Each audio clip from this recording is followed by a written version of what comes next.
नमस्कार। आप देख रहे हैं सक्सेस सदन। मैं संदीप। आज हम पढ़ेंगे हिंदी। हिंदी में पढ़ेंगे हिंदी वर्ड माला। हिंदी वर्ड माला।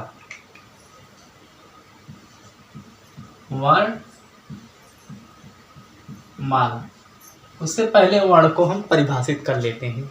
वर्ड को परिभाषित करते हैं। भाषा की, इसे कैसे परिभाषित किया गया है? भाषा की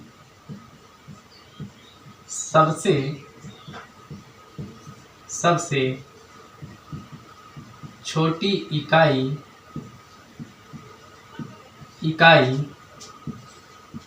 ध्वनि या वर्ण है। ध्वनि या वर्ण है। भाषा की सबसे छोटी इकाई ध्वनि या वर्ण है। वर्ण है। ध्वनि वर्ण का उच्चरित रूप है। उच्चरित रूप है। वर्ण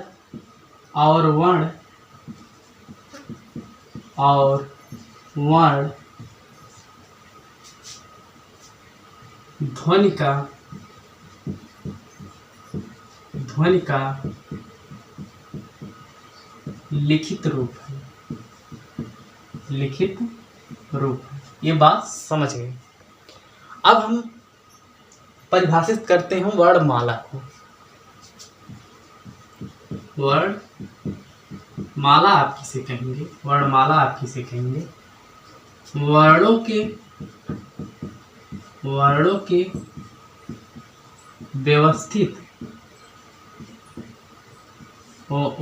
व्यवस्थित समूह को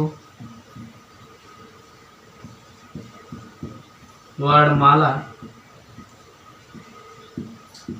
कहते हैं। वर्णमाला कहते हैं।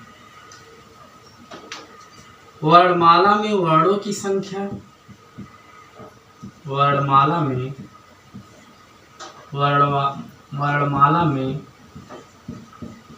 वर्णों की संख्या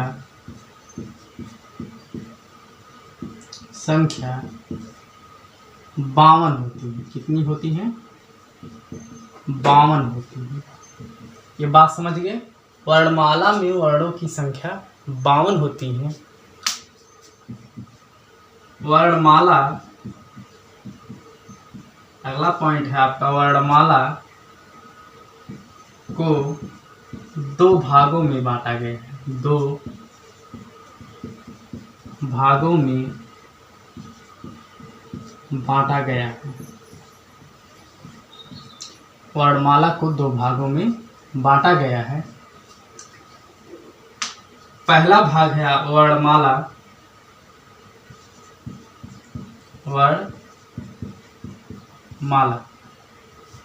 यहाँ से देखिए, इसको इरेज करते हैं। देखिए, यहाँ से बांट देते हैं वर्णमाला।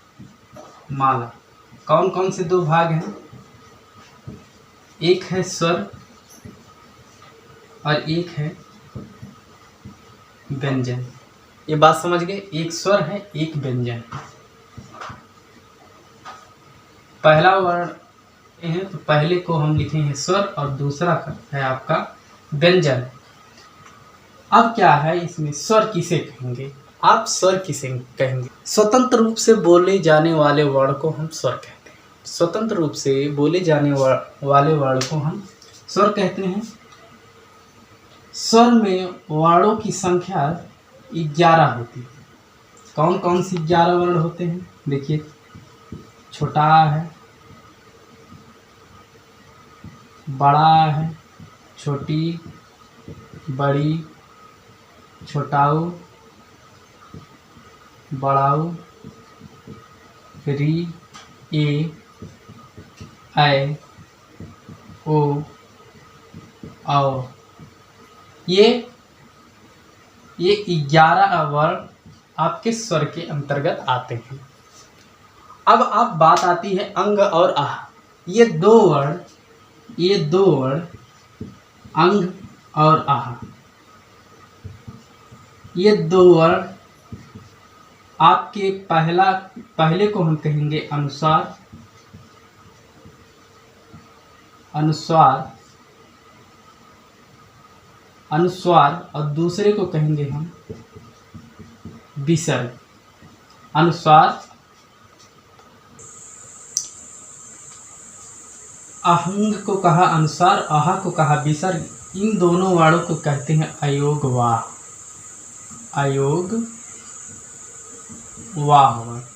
आपसे पूछा जाएगा हिंदी में अयोग वाह वर्णों की संख्या कितनी होगी, आप बताएंगे दो, एक होता अंग और एक होता आहा, या आपको दिया रहेगा विकल्प में, एक दिया रहेगा अनुसार या दिया रहेगा विकल्प में विसर्ग दिया रहेगा। तो ये आप बताएंगे दो वर्ण। अब पूछा जाएगा हिंदी में स्वरों की संख्या, आपसे पूछा जाएगा तो आप बताएंगे 11, और व्यंजनों की संख्या आपको बताना है 33, आपको बताना है 33। हिंदी में अभी 52 वर्ण कैसे कैसे होते हैं आपको बताया जाएगा। अब देखते हैं मात्रा के आधार पर स्वरों का विभाजन। मात्रा के आधार पर स्वरों का विभाजन देखिए कैसे है। इससे पहले वीडियो को लाइक करिए और शेयर करिए और सब्सक्राइब करना ना भूलिए। मात्रा के आधार पर, मात्रा के आधार पर स्वरों का विभाजन। स्वरों का विभाजन, मात्रा के आधार पर स्वरों का विभाजन 3 प्रकार से किया गया है। एक होता है हर्ष स्वर, हर्ष स्वर, इसी को कहते हैं मूल स्वर, इसी को कहते हैं मूल स्वर। और इसमें एक मात्रा का समय लगता है। इसमें कितनी मात्रा का समय लगता है? एक मात्रा का समय लगता है। और इसमें वर्णों की संख्या कितनी होती है? 4। कौन कौन से वर्ण होते हैं? एक छोटा है, छोटी है, छोटाऊ है और री। उसके बाद आता है दीर्घ स्वर, दीर्घ स्वर। दीर्घ स्वर में 2 मात्रा का समय लगता है। तो इसमें वर्णों की संख्या होती है 7। वर्णों की संख्या आपको 7 होती है आपका। तो इसमें कौन कौन से होता है? बड़ा है, बड़ी है, बड़ाऊ है, ए, आय, ओ और औ होते हैं। और एक होता है प्लुप्त स्वर। तीसरा आपका होता है प्लुप्त स्वर। प्लुप्त स्वर होते हैं वर्ण, यह प्रयोग के आधार पर होता है। किसके आधार पर? प्रयोग के आधार पर। यह बीच में आता है, जैसे ओम, इस तरह का यह प्लुप्त स्वर होता है। अब बात यह है, इसमें मतलब 3 मात्रा का समय लगता है। इसमें कितनी मात्रा का समय लगता है? 3 मात्रा। अब दीर्घ स्वर जो है ये भी 2 भागों में बटा है। दीर्घ स्वर 2 भागों में बटा है। पहला है मूल दीर्घ स्वर, मूल दीर्घ स्वर। मूल दीर्घ स्वर में कौन कौन से वर्ण हैं? बड़ा, बड़ी और बड़ाऊ। ये 3 वर्ण मूल दीर्घ स्वर के अंतर्गत आते हैं। और एक होता है संधि स्वर, इसी को कहते हैं संधि स्वर या संयुक्त स्वर। संयुक्त स्वर, इसमें 4 वर्ण आते हैं। कितने वर्ण? इसमें 3 वर्ण, तो इसमें 4 वर्ण। कौन कौन से? ए, आय, ओ और औ। संधि स्वर क्यों कहेंगे? जैसे छोटा आ प्लस छोटी ई अगर करेंगे तो आपका ए मिलेगा। छोटा आ प्लस छोटा ऊ करेंगे तो ओ मिलेगा। ये आपके, इसलिए आप इसे संधि स्वर के अंतर्गत रखेंगे। अब आगे बचा है स्वरों का विभाजन, आगे हम अगले वीडियो में करेंगे। अगर वीडियो अच्छी लगी हो तो लाइक कीजिए, सब्सक्राइब कीजिए, कमेंट करना ना भूलिए। आज का सेशन इतना ही रखेंगे, अब मिलेंगे अगले सेशन में, तब तक के लिए जय हिंद।